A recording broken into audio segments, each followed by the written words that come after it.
నమస్తే సార్. నమస్కారం అండి. ఓం శ్రీ గురుభ్యో నమః.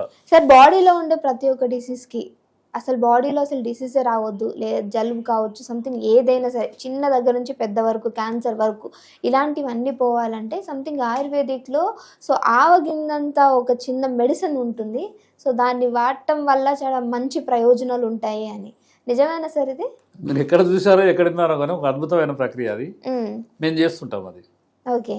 జనరల్గా ఏంటంటే ఒక 9 రకాల ఆకులు, అంటే ఎగ్జాంపుల్ వేపాకు, మన దానిమ్మ ఆకు, లేకపోతే అన్నీ ఇప్పుడు మనకు అన్ని రకాల ఆకులు దొరుకుతుంది. రావి ఆకు, మర్రి ఆకు, మోదుగా ఆకు, సీతఫల ఆకు, మామిడి ఆకు, నిమ్మ ఆకు, ఇట్లా 9 రకాల ఆకులు తీసుకోవాలి. ఓకే. ఆకులు తీసుకొని ఏంటంటే సపరేటు ఇనుప కళాయిలో వేసి దానికి క్షారం అంటారు. క్షారం తీస్తాం. అయితే వాస్తవంగా ఏంటంటే నేను మన జామ ఆకులు లేకపోతే సీతఫల ఆకులకు క్షారం తీసి నేను ఆ క్యాప్సూల్ రూపంలో, క్షారం తయారైన తర్వాత క్యాప్సూల్ రూపంలో ఇచ్చేది. ఇస్తే షుగర్కు ఇప్పటికి కూడా కంటిన్యూ వాడుతున్నాం. ఒక మహానుభావుడు శ్రీశైలంలో ఒక 45 సంవత్సరాల నుంచి విశేష కృషి చేసి వీటన్నిటి మీద స్టడీ చేసిండు. వాస్తవంగా ఏంటంటే ఆవగింజంత ఇచ్చేది సిద్ధ వైద్యంలో. సిద్ధ వైద్యం అంటే ఏంది? మన ఇంగ్లికము, పాదరసము, ఇవన్నీ అవి మెటల్ సిస్టమ్ ఉంటాయి కాబట్టి వాటి జోలికి మేము పోవు. కాబట్టి ఆ మహానుభావుడు ఏమన్నాడంటే, నేను చేసే సిద్ధ వైద్యం కాదురా బాబు, నువ్వు చేసేది చాలా గొప్ప సిద్ధ వైద్యం. ఎందుకంటే ఈ క్షారాల ప్రక్రియ భారతదేశంలో ఎవరు చేయట్లేరు. నువ్వు చేస్తున్నావు కాబట్టి నీకు ఒక చిన్న చిట్కా చేస్తావు, నువ్వు చేయి బిడ్డ అని అన్నాడు. అయితే వాటిని ఏం చేయాలంటే 9 రకాల ఆకుల్ని క్షారం తీస్తాం, 9 రకాల బెరడులను క్షారం తీస్తాం. ఇప్పుడు మర్రి చెట్టు బెరడు, రావి చెట్టు బెరడు, వేప చెట్టు బెరడు, అన్ని రకాలుగా చెట్లు బెరడులు తీసుకొని అవి దంచి చిన్న చిన్న ముక్కలుగా చేసి ఇనుపకాయలు వేసి వాటిని కూడా క్షారం తీస్తాం. క్షారం అంటే ఏం లేదమ్మా, ఆకులు మొత్తం అందులో వేసి బాగా బాయిల్ చేస్తే ఫస్ట్ బూడిద అవుతాయి. వాటిని కూడా ఇంకా బాగా డ్రై చేసి కాలుస్తే దాంట్లో వచ్చేది సూక్ష్మంగా వచ్చేదే క్షార పద్ధతి పౌడర్, క్షార మిశ్రమం అంటారు.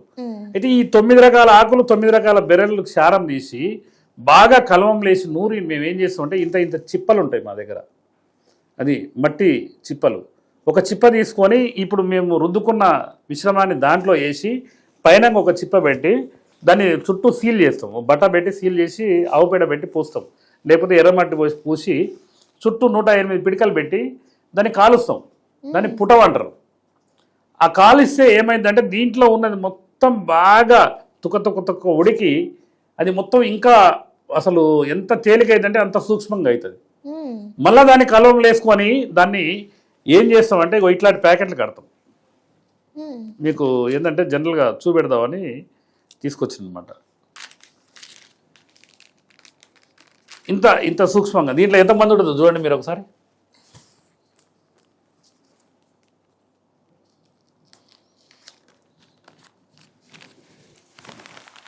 నవక్షార చూర్ణం అంటారు దాన్ని. అంటే 9 రకాలని చూర్ణం చేసి చేస్తాం. 9 రకాల ఆకులు కానీ 9 బెరళ్ళు, అది ఆ సూక్ష్మమంత పొడి. దాన్ని ఏంటంటే మేము ఒక 2 క్వింటాలు చేస్తే వచ్చేది ఒక 100 గ్రాములు. లాస్ట్కు ప్రాసెస్ చేస్తే 9 రకాల గిట్క ఆ విధంగా పుటాలు వేస్తే వచ్చేది గింతంత వస్తుంది. ఒక 50 గ్రాములు 60 గ్రాములు వస్తుంది, మెల్లమెల్ల కింద పడుతుంటుంది. దాన్ని ఏం చేస్తామంటే ఎవరు వచ్చినా కూడా ఒక 5 నుంచి 10 పొట్లాలు 15 పొట్లాలు వేస్తాం. డే బై డే ఇది గినక వేసుకొని, ఇది ఎట్లా వేసుకోవాలంటే దీన్ని ఫ్యాన్ బంద్ చేసి దీన్ని ఓపెన్ చేసి ఈ చేతులు వేసుకోవాలి. ఈ చేతులు వేసుకొని ఇంత ఆవు వెన్న తీసి ఇట్లా రుద్దుకొని తీసేయాలి. అది తింటే ఒక 45 మినిట్స్ వరకు నోట్లో మంచులు కూడా పోయొద్దు. ఇది తీసుకున్న తర్వాత దానివల్ల ఏంటంటే మా గురువులు చెప్పిన విద్య వాళ్ళు ఏంటంటే ఏది కూడా తూచ తప్పకుండా ఆ విధంగా చేస్తేనే బాగుంటుందని. ఒక 45 మినిట్స్ కనుక వాటర్ తాగుకుంటూ ఉంటే, అసలు మేము క్యాన్సర్కి ఇచ్చి చూసినాము, మన పార్కిన్సన్కి ఇచ్చినాము, జలుబుకి ఇచ్చినాము, దగ్గుకి ఇచ్చినాము, మోకాళ్ళ నొప్పులకి ఇచ్చినాము. 0.1% మా మిత్రుడు ఈ మధ్య కాలంలో ఢిల్లీలో ల్యాబ్ టెస్ట్ చేయించాడు. ఇదేందో చిన్న పొడి అంటున్నావు, నువ్వు అనించి తెచ్చినావు, ఈ మధ్యకాలంలో సిద్ధ వైద్యుల పేర్లు చెప్తున్నావు, ఆయన పేరు ఈయన పేరు నువ్వేమో చేస్తున్నావు అని అంటే ఏం చేసేది ఉండదు. ఇలా మాయలేదు మంత్రం లేదు. 0.1% కూడా మేము కెమికల్ ఎప్పుడు వాడం. మాకేంటంటే శుద్ధులు ఈ అన్ని గురువులు చెప్పిన ప్రక్రియలు ఈ విధంగా మేము తయారు చేసి ఇస్తాము. ఇది కనుక వాడితే చాలా మంది ఏంటంటే కొన్ని విషయాలు మీకు చెప్పొద్దు కానీ క్యాన్సర్ మా వాళ్ళు మా అనువంశిక వైద్యులు చేసేది మొత్తం ఇదే. కాబట్టి దీనివల్ల ఏంటంటే చాలా ఎక్సలెంట్. పక్షవాతం, పార్కిన్సన్, గుండె జబ్బులు, ఏ జబ్బు అయినా కూడా మేము ఇచ్చేది చిన్న పొడి. ఇది మా గురువులు నేర్పిన విద్య. 9 రకాల ఆకులు, 9 రకాల బెరళ్ళి క్షారం తీసి దాన్ని చేయాలంటే ఒక్క మందు తయారు చేయాలంటే 40 రోజులు పడుతుంది. ఎందుకంటే ఒక్కొక్క ఆకుని ఒక్క రోజు కంటే ఎక్కువ క్షారం తీయలేము. ఇప్పుడు ఎగ్జాంపుల్ ఒక బస్తా ఆకులు సేకరించుకోవాలి. ఆ బస్తా ఆకులు ఇనుప కళాయిలో ఉదయం నుంచి సాయంత్రం దాకా వేసుకోవాలి. ఒక క్షారం అవుతుంది. దాన్ని వస్త్రకాగితం పట్టుకోవాలి.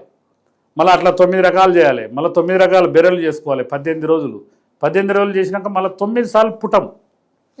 ఈ చిప్పలల్లో ఈ చిన్న చిప్ప పైనంగా చిప్ప పెట్టి సీల్ చేసి మళ్ళీ 108 పిడికలు. ఆ పిడికలు పెట్టాలంటే మళ్ళీ గోశాలు ఉండాలి.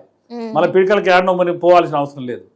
అట్లా ఈ 3 తొంభులో 27 రోజులు దాని కనుక ఇంకా అంటే కల్వం లేచి బాగా మర్దనం గుణవర్ధనం అంటారు.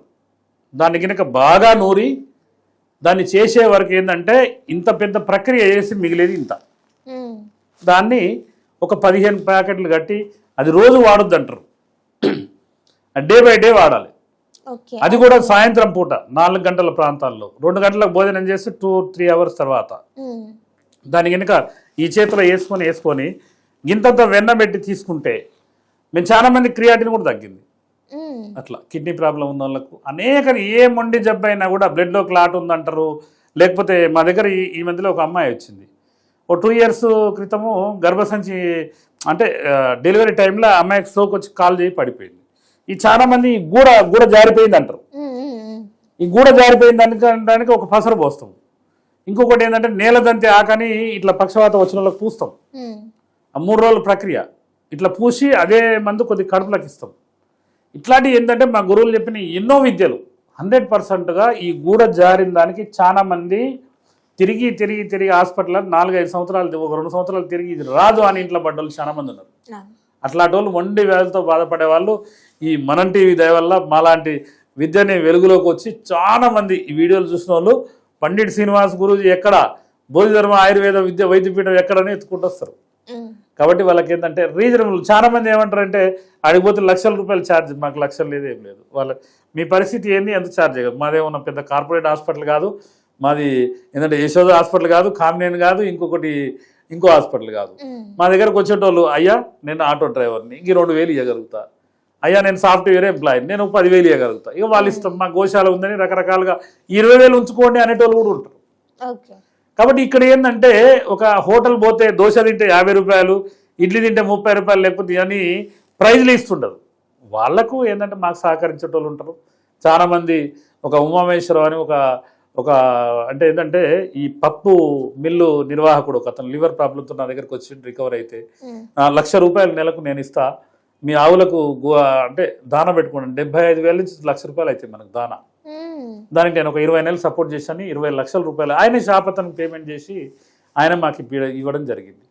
అనేక మంది అంటే జనరల్గా ఏంటంటే వాళ్ళు ఈ పారంపర వైద్య సంఘాన్ని గుర్తించాలి. ఈ వైద్యము ఈ ఆకుల అలములు కొంతమంది అనేక ఇప్పుడు మనం టీవీ వాళ్ళతో కూసబెట్టి మంచిగా మా విద్యని నలుగురు పరిచయం చేస్తారు, మమ్మల్ని బ్లాక్మెయిల్ చేసేటోళ్ళు కూడా ఉంటారు.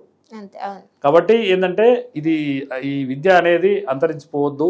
అనేక మంది చాలా మంది మా దగ్గరికి మేమేం చేస్తామంటే ఈ మందులు తయారు చేసేటప్పుడు ఇప్పుడు ఎగ్జాంపుల్ నిర్మల ఒక వాహిద్ బాయ్ అని ఒకతను ఉన్నాడు, లేకపోతే భద్రాచలంలో మా మిత్రుడు ఉండే ఒకతను, అంటే వీళ్ళు రామంచి శ్రీనివాస్ అని, హైదరాబాద్లో యాత్రి మహర్షి గారు అని, మేమందరం ఒక 4-5 కలిసి ఒక వారం రోజులు క్యాంప్ వేసి ఇవన్నీ మందులు తయారు చేసుకుంటాం. కాబట్టి ఎట్టి పరిస్థితుల్లో దయచేసి ఈ యొక్క పారంపర వైద్య సంఘాన్ని గుర్తించండి. పారంపర వైద్యులే మొట్టమొదటి వైద్యులు. మేము చరకుడు వాగ్భట మహర్షి వాళ్ళ వారసులం మేము. ఎందుకంటే మేము మాకు చదువులు లేకపోయినా కూడా ఎంతో విజ్ఞానం ఇచ్చింది ఈ ప్రకృతి, మాకు విజ్ఞానాన్ని ఇచ్చింది. కాబట్టి మమ్మల్ని గుర్తించండి. తప్పకుండా మీరు 100% 100% మిమ్మల్ని ఆరోగ్యవంతులుగా చేస్తాం. ధన్యవాదాలండి.